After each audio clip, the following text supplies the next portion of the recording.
Kemudian lanjutan dari cerita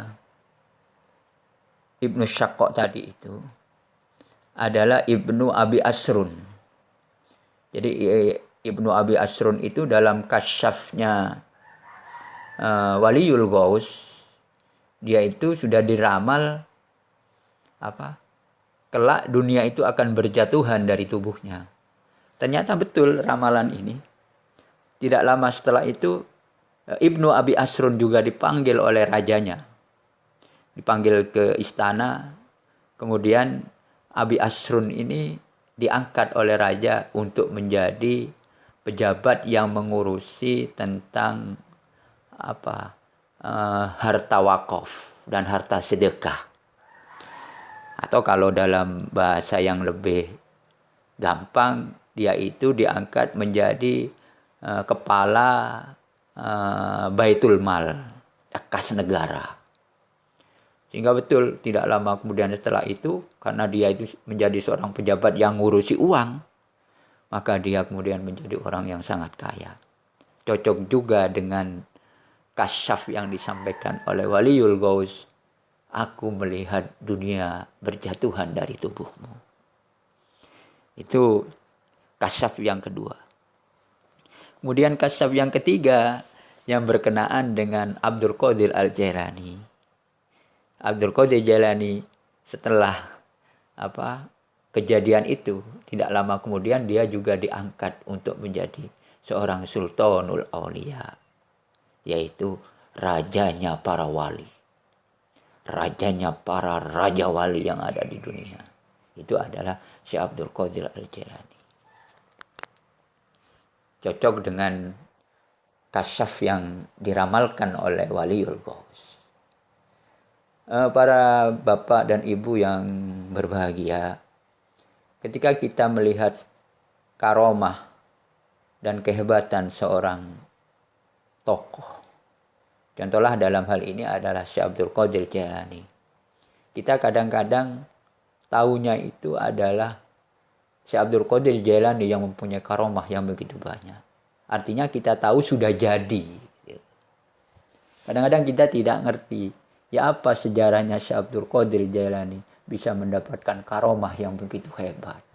Bisa menjadi Sultanul Aulia. Mestinya ada tahapan, mestinya ada proses. Dan di sana diceritakan Syekh Abdul Qadir Jailani ketika dia menuntut ilmu. Syekh Abdul Qadir Jailani itu kan belajarnya atau menuntut ilmunya itu kan di Baghdad beliau ini. Jadi belajar di Baghdad. Dekadenya ya unda-undi dengan Imam Ghazali ini. Jadi Syekh Abdul Qadir Jailani itu ada yang menceritakan adik kelasnya adik kelasnya Imam Ghazali. Jadi Imam Ghazali itu keluar dari Baghdad. Kalau sekarang sudah lulus, baru kemudian Syekh Abdul Qadir itu masuk ke Baghdad, belajar di sana. Jadi diceritakan di sana Syekh Abdul Qadir Jailani ini ketika menuntut ilmu, ketika belajar, dia selama 25 tahun itu yang dimakan adalah rumput. Coba bayangkan, selama 25 tahun yang dimakan adalah rumput. Kalau tidur, dia tidur di alam terbuka, di padang Sahara, di gurun pasir. Kenapa? Karena memang tidak punya apa-apa. Jadi miskin, super miskin itu. Sampai yang dimakan pun rumput, sama dengan unta, sama dengan kambing. Ini Syekh Abdul Qadir Jailani. Tapi ketika beliau sudah belajar selama puluhan tahun di Baghdad, akhirnya kemudian menjadi seorang ulama yang sangat hebat, ulama yang sangat alim. Sehingga kemudian beliau ini diangkat untuk menjadi seorang guru lah. Disuruh mengajar di Masjid Baghdad. Nah, ketika Syekh Abdul Qadir Jailani disuruh mengajar, sudah ditunggu oleh para santri, sudah ditunggu oleh para audien yang ingin mendengarkan paparan beliau. Ya, kalau di kampus, okelah bisa dikatakan kuliah umum perdana. Sudah ditunggu oleh ribuan orang. Dan Syekh Abdul Qadir Jailani itu minder. Syekh Abdul Qadir Jailani itu takut. Kenapa kok takut? Karena dia merasa kalau dia itu akan berhadapan dengan ulama-ulama Baghdad. Ulama-ulama Baghdad yang notabene mereka itu adalah orang yang sangat hebat, orang yang sangat alim. Akhirnya ketika beliau galau, ketika beliau tidak pede, maka datanglah baginda Rasulullah SAW. Nah, Syekh Abdul Qadir Jailani ini kan masih cucu daripada Rasulullah. Nasab dari Rasulullah ini nasabnya masih 13 turun dari Rasulullah. Akhirnya ditanya oleh Rasulullah, "Wahai cucuku Abdul Qadir Jailani, kenapa engkau galau? Kenapa engkau takut? Orang yang akan kau hadapi, orang-orang Baghdad itu, semuanya akan bisa menerima kamu. Mereka akan bisa menerima tentang paparan-paparanmu." Tapi apa kata Syekh Abdul Qadir Jailani? "Wahai sang kakek, wahai kakekku, wahai baginda Rasulullah, aku minder melihat mereka, aku takut melihat mereka." Akhirnya oleh Rasulullah, Syekh Abdul Qadir Jailani disuruh membuka mulut. "Buka mulutmu, buka mulutmu." Akhirnya dibuka oleh Syekh Abdul Qadir Jailani. Kemudian mulut Syekh Abdul Qadir Jailani diludahin oleh Rasulullah 7 kali. Cuh, cuh, cuh, cuh. Selama 7 kali. Dan baru kemudian setelah mulutnya diludahi oleh Rasulullah 7 kali, Syekh Abdul Qadir Jailani langsung mukasyafah. Jadi ilmu yang selama ini dia pelajari, ilmu yang selama ini dia tekuni, itu semuanya terbuka. Dia yang selama ini nggak paham, itu paham semua. Karena barokahnya diludahi oleh Rasulullah tadi itu, oleh sang kakek. Akhirnya betul, di masjid sudah jamaah pengajiannya itu banyak sudah menunggu paparan keilmuan Syekh Abdul Qadir Jailani. Hanya Syekh Abdul Qadir Jailani berjalan menuju mimbar kehormatan untuk menyampaikan paparan ilmunya. Lah sampai di mimbar dia minder lagi gitu loh. Minder lagi, gak pede dia. Gak pede, mau ngucap ini kayaknya berat gitu, mulutnya kayak terkunci. Akhirnya di saat yang kedua, kegalauan yang kedua, datanglah Ali bin Abi Thalib. Ini juga kakeknya ini. Kakeknya. Karena kan dalam biografi itu Syekh Abdul Qadir Jailani itu kan nasabnya itu kan dari Sayyid Husain. Nah, Husain itu kan anaknya ini Ali bin Abi Thalib. Ali bin Abi Thalib kan punya anak laki-laki 2, Hasan dan Husain. Nah, Abdul Qadir Jailani ini anak yang dari nasab dari Husain itu.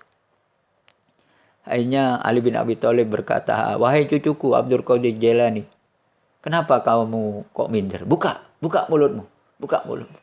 Akhirnya dibuka. Kemudian oleh Ali bin Abi Thalib diludahin lagi ini. Cuh. Cuma meludainya sebanyak 6 kali. Akhirnya Syekh Abdul Qadir Jailani ini protes kepada mbahnya, "Loh, Mbah, kenapa kok hanya diludahin 6 kali? Tadi waktu Rasulullah yang meludahi aku 7 kali." Apa jawaban sahabat Ali? "Aku itu kan juniornya Rasulullah. Kalau Rasulullah itu 7 kali, masa aku 7 kali? Ya paling tidak di bawahnya lah, ya 6 kali.